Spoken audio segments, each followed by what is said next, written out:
Hi, this is Karl with Small Biz Thoughts, and this is another super success video for IT consultants or any business that is starting to grow. Very often, we're tempted to hire a technician as our first hire. Normally, this is not the right decision. Let me tell you why. So, what happens is you get super busy, and you've always heard that you're going to wear many hats, right? So as the owner, you provide the support, you provide the service, the technical service. You also provide all of the marketing, all of the sales. You take care of the finances, you do the billing, right? Invoicing, customer relations, growing your customer interactions. All those things need some attention. And what happens is you get super busy delivering tech support because you're a growing business. And when you get full enough, you say, oh, I can relieve this by hiring a technician, and now all that work will go away and I can pay attention to all the other things. In reality, what's happened is that you have a business that is out of balance and you have too much attention being paid to tech support already. That's why you're not getting these other things done. You're actually paying too much attention to tech support. As a side note, you could say, you know what, everybody's got to wait an extra day, an extra week, and pay attention to these other things and then get to the tech support. Nobody's going to care in most cases whether their medium priority ticket is delayed one extra day. Instead, you hire a technician and now you've overdone the imbalance and your company is way out of whack. And you still have to pay attention to a lot of that tech support and guide the person and train them and do all that sort of thing. You haven't really freed up as much time as you thought you would to do the financing and the billing and the marketing and the sales and the customer relationships. A much better first hire is normally an administrative assistant. Here's why. When you hire an admin for, let's say, 10 to 20 hours a week, they can take care of an amazing number of things. They can set up a template for your newsletter and fill out all the kinds of things that need to get changed for the month. And then you just write a short paragraph, they fill it in, and they take care of sending it off. Now, it means that you cannot be in charge of every single teeny tiny detail, like the color of the font in the headline of the email. At some point, perfection becomes the killer of progress.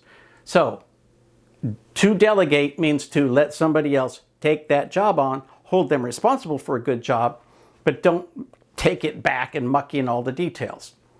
An admin will also be able to collect any outstanding collections, talk to clients about finances, send out your billing, prepare a lot of the marketing materials, and even prep up some sales calls for you.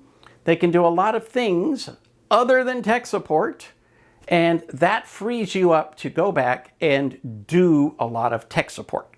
You're still going to have a layer of doing something with all those other departments, but when you've got time to go back and clean up the excess need for services, well, now you're back in balance again.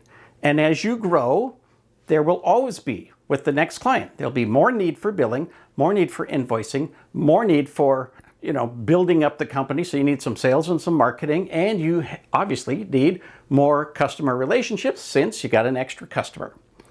So the balance sort of maintains itself. When you get too busy again, then that might be the time to hire a technician.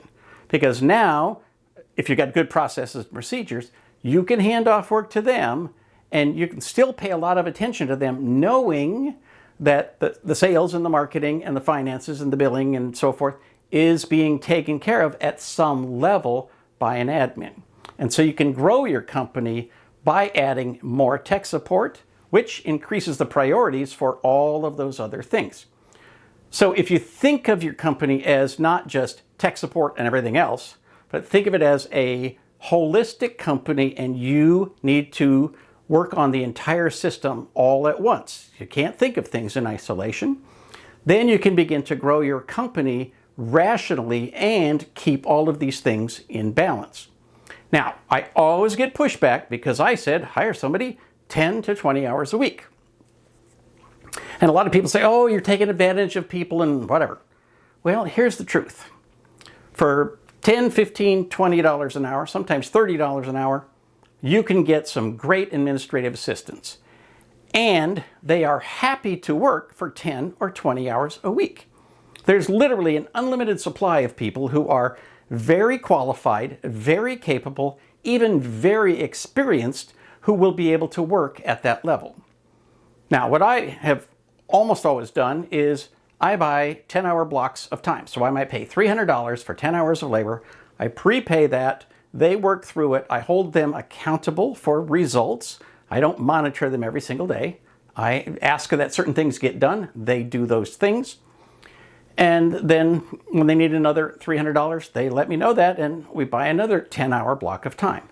This allows me to keep my hand on that, and it doesn't get out of control, but it also frees me up to spend more time on the delivery of tech support, and when things are in the right balance, to spend some time on marketing, spend some time on sales, and so forth and so on. Think about your business as something that always needs to be balanced, and whether or not just hiring a tech sounds super easy, but it's going to unbalance your company. I welcome your comments and feedback. For Small Biz Thoughts, this is Karl Palachuk, wishing you the best of luck in everything you do.